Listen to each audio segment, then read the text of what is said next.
मेरे प्यारे बच्चों, आज आपको हम एपी के बारे में समझा रहे हैं। एपी के डिटेल से मैंने सारे जो है वो प्रक्रम को हम आपको बताते हैं। आइए बताते हैं समांतर श्रेणी अर्थमेटिक प्रोग्रेशन, जिसको हम शॉर्ट में एपी कहते हैं। अर्थमेटिक प्रोग्रेशन जिसको हम शॉर्ट में एपी कहते हैं।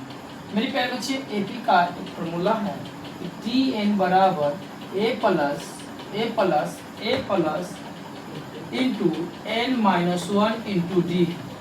टी एन बराबर A plus into N minus one into D है, जहाँ ए बराबर एपी का प्रथम पद होता है। एपी का क्या होता है?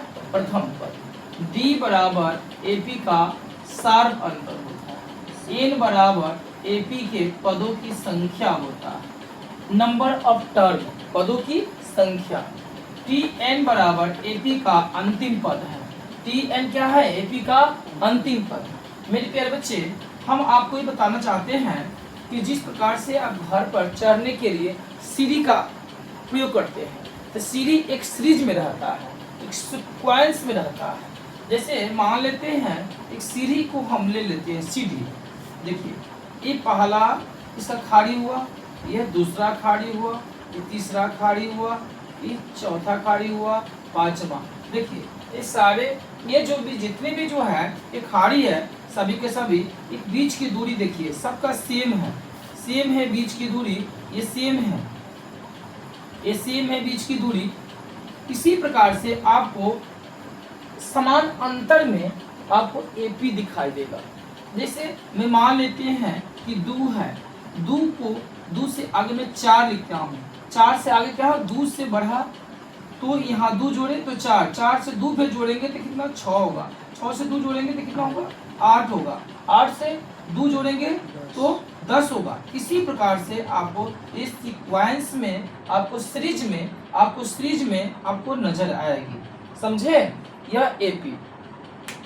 और मेरे प्यारे बच्चे, आइए हम इस सब के बारे में जो है आपको हम बताते हैं। फिर ए के बारे में बताते हैं। ए सार्व अंतर, ए जो है एपी, ए के बारे में बताते हैं। एपी का प्रथम पद, डी एपी का सार्व अंतर, एन एपी के पदों की संख्या, और टी एन बराबर एपी का। देखिए पहले समांतर श्रेणी के मुख्य बिंदु में एक ए भी आता है कि परिमित एपी और अपरिमित एपी। दो तरह की बातें होंगी। एक नंबरी में ये पूछ सकता है आपको परिमित एपी और अपरिमित एपी। आपको परिमित और अपरिमित एपी को आपको समझना पड़ेगा। थोड़ा समझिए, एकदम इजी बात है कि आपको क्या करना है कि अपरिमित एपी करना है। देखिए यहाँ पर जो है ना, इसका जो है ना अंतिम पद जो है, इसका अंतिम पद निश्चित होता है, अंतिम पद रहता है, तो वो क्या होगा? परिमित एपी। जैसे मान लेते हैं 2, 4, 6, 8, 10, 12, तो यह एपी है। तो यह जो है ना, इसका अंतिम पद निश्चित है। ये कौन सा एपी कहलाएगा? परिमित एपी। क्या कहलाएगा? परिमित एपी। आपको जो है यहाँ पर 5 है, 10 है, 15 है, तो 5 5 के सीरीज बढ़ते जा रहे हैं।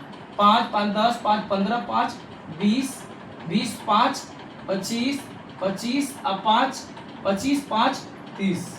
यह जो है अंतिम पद क्या है? 30 है। तो यह कौन सा एपी कहलाएगा? परिमित एपी। क्या कहलाएगा? परिमित एपी। अपरिमित एपी के बारे में बताते हैं। देखिए, वैसी एपी जिसमें पदों की संख्या सीमित नहीं होती है। पदों की संख्या क्या होती है?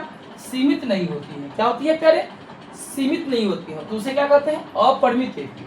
जैसे मैं मान लेता हूँ, जैसे आप देखिएगा, इसी एपी को हम ले लेते हैं। जैसे 2 हुआ, 4 हुआ, 6 हुआ, 8 हुआ और 10 हुआ, 10 उसके बाद 12 हुआ। परंतु उसमें देख रहे थे कि जब अंतिम पद निश्चित था, परंतु इसमें अंतिम पद क्या होगा? निश्चित नहीं होगा, डॉट डॉट होगा। क्या होगा? Dot dot. इस प्रकार से ये इसमें टी एन अंतिम पद निश्चित नहीं होगा, तो कौन सा एपी कहलाएगा? अपरिमित एपी। कौन सा एपी कहलाएगा? अपरिमित एपी। क्या कौन सा एपी कहलाएगा? अपरिमित एपी। जैसे किसे मैं मानता हूँ, फिर इसी को ले लेते हैं।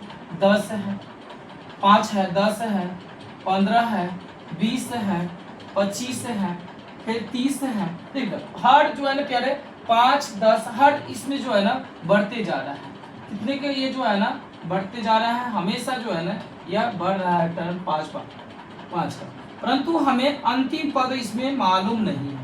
तो मालूम नहीं रहेगा अंतिम पद, तो उसे क्या कहेंगे, अपरिमित है। मेरे प्यारे बच्चे इसमें जो है कह रहा है एपी का 12 17 22 का सार अंतर ज्ञात करें। पहले आपको हम पहले बार बता चुके हैं कि आपको एक फार्मूला होता है कि टी एन बराबर A plus into N minus 1 into D.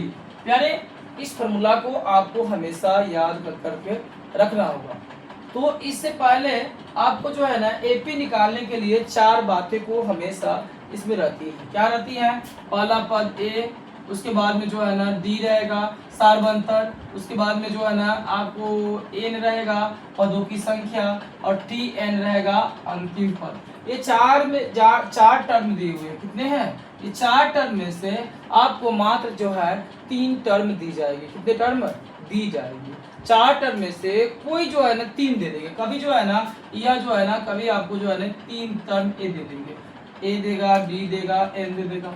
कभी आपको जो है ना कभी जो है ना आपको कभी जो है ना ए देगा, एन देगा, कभी डी देगा, अब टी एन दे देगा। इस प्रकार से आपको 4 में से सिर्फ जो है ना 3 ही टर्म आपको दिए जाएंगे, और 3 देने के बाद आपको चौथा निकालने के लिए कहेगा। मेरे प्यारे बच्चे एक फार्मूला होती है, आप ध्यान देंगे इसमें जो है ना आपको सार्व अंतर कर रहा है। सार्व अंतर का मतलब होता है कि सार्व अंतर का मतलब होता है डी।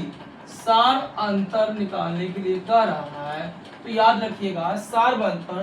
तो आप एक काम कीजिएगा, इसको T1 मान लीजिएगा, इसको क्या मानेंगे T2, इसको क्या मानेंगे T3 मान लेंगे। कभी कभी ऐसा होता है कि आप इसको A1 भी मान सकते हैं, A2 मान सकते हैं, A3 मान सकते हैं। समझ में आ रहा है।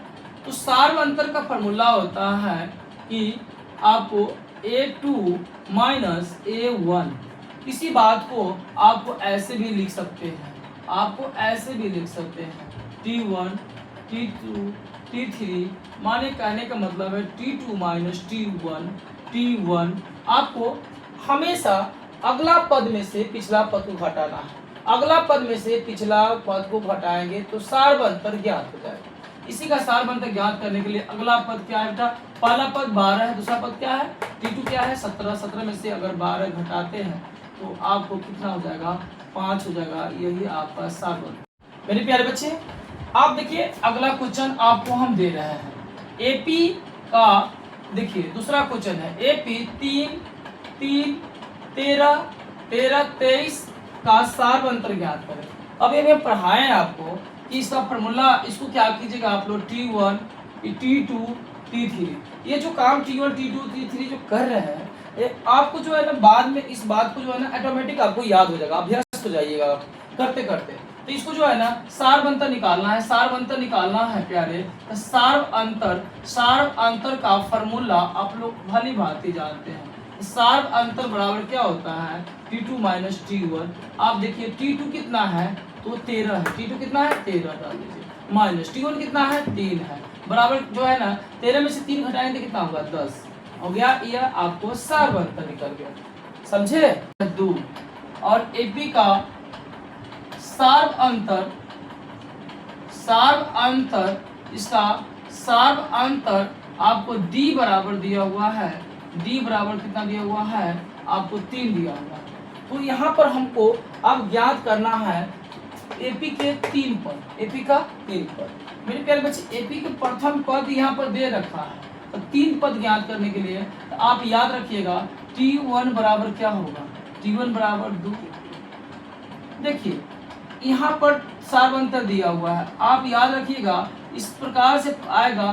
तो T2 निकालना दूसरा पद, इसका फॉर्मूला होता है A प्लस डी। तो प्यारे A कितना है 2 और D कितना है 3, तो कितना हो जाएगा 5 हो जाएगा। T3 निकालना है तीसरा पद, एपी का तीसरा पद क्या हो जाएगा, देखिए ये 3 दिया हुआ है ना, तो यहाँ पर आप लिखिएगा A प्लस 2D लिखिएगा, 2D लिख दीजिएगा।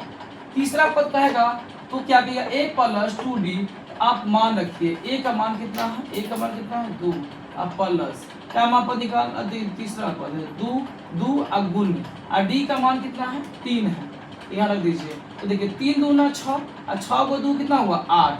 अब चौथा पद भी कहे, पांचवा पद कहेगा, कोई भी पद कहेगा तो आप निकाल सकते ए प्लस, देखिए यहाँ पर 4 है तो यहाँ पर कितना लिखोगे, इससे एक कम लिखेंगे, इससे जमा पद का है तो इससे एक कम लिखेंगे 3d, तो कितना हुआ 2 प्लस 3 गुने डी, डी का मान कितना है आप जानते हैं, डी का मान 3 है, तो 3 तिया 9, 3 तिया 9 और 9 2 11।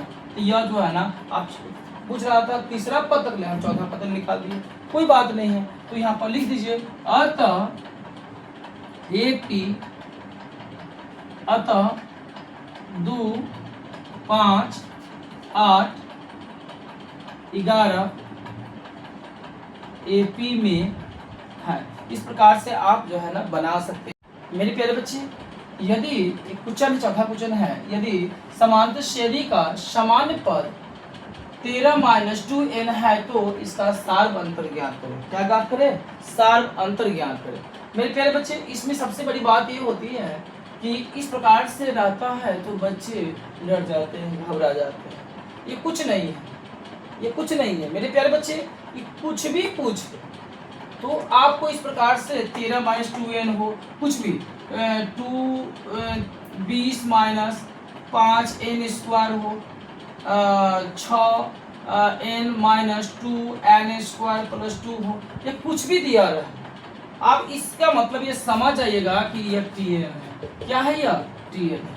मेरे प्यारे बच्चे, ये इस बात को आप समझ जाइएगा। तो यहाँ पर समांतर श्रेणी का समान पद 13 - 2n है तो इसका सार अंतर पूछ रहा है, बट डी पूछ रहा है। क्या पूछ रहा है? डी। तो हम यहाँ पर यह आपको 1 नंबर में पूछ सकता है और 2 नंबर में भी पूछ सकता है। 1 नंबर क्वेश्चन भी पूछ सकता है, 2 नंबर में पूछ सकता है। तो देखिए यहाँ पर आप मान लीजिए tn बराबर दे रखा है 13 - 2n, ये अंतिम पद है, मान लेते हैं। अब जो है ना हमसे पूछ रहा है सार अंतर, तो सार अंतर के लिए हमको AP चाहिए, तो हमने T1 निकालते हैं। चलिए, तो T1, तो जहाँ पर T1 है वहाँ पर n की जगह पर आप 1 लिए हैं, जहाँ पर n है वहाँ पर क्या रखेंगे, आपको 1 रखना है। वहाँ पर जो आप यहाँ पर Tn की जगह पर n की जगह पर क्या रखेंगे 1, तो जहाँ पर n है तो वहाँ पर क्या रखोगे बेटा 1 रखोगे। इसको हल करो, तो 13 2 गुने 1 -2 गुने 1 -2, तो 13 में से -1 घटाना कितना हुआ 11। अब देखिए आपको T2 निकालना है, T2 AP का दूसरा पद निकालना है, तो फिर ये इसी बात को लिखिए 13 - 2 गुने, आप देखिए n की जगह कितना रखोगे आप 2 रखोगे, कितना रखोगे 2, तो 2 दूना 4 4, तो 13 में से 4 घटाते कितना हुआ 9 4 13 होता है। अब देखिए T3 निकालना है, T3, तो 13 - 2 गुने n की जगह क्या रखोगे, फिर आप क्या रखोगे 3 रखोगे, तो 3 दूना 6 -6, तो 13 में से 6 घटना कितना हुआ 7 हुआ, 7 6 13। उसी प्रकार से आपको T4 निकालना है, तो T4 निकालना, तो 13 - 2 गुने, अब n जगह फिर कितना रखोगे आप 4 रखोगे, तो 4 दूना 8, 8 में से 13 में से 8 घट गया तो कितना हुआ 8 5 13 होता है, 5 हो गया। देखिए ये किसी न किसी सीरीज का पालन कर रहा है, तो ये AP में है। देखो अब देखिए 5 2 7, देखिए यहाँ पे ले लीजिए 7, 11 में से 2 गया तो 9, 9 में से 2 गया तो 7, 7 में से 2 गया तो कितना हुआ, आपको कितना हुआ 5 हुआ। तो इस प्रकार से सार अंतर ज्ञात करना है, सार अंतर। सार अंतर ज्ञात करने के लिए, सार अंतर ज्ञात करने के लिए आप फार्मूला जानते हैं, T2 - T1 बराबर, देखिए T2 कितना है, T2 कितना है, T2 9 माइनस T1 कितना है 11। आप बताइए सार अंतर कितना हुआ 2, सार अंतर कितना हुआ 2, माने कहने का मतलब D हमारा इतना। इसी के साथ आपको जो है ना समझ में आया होगा।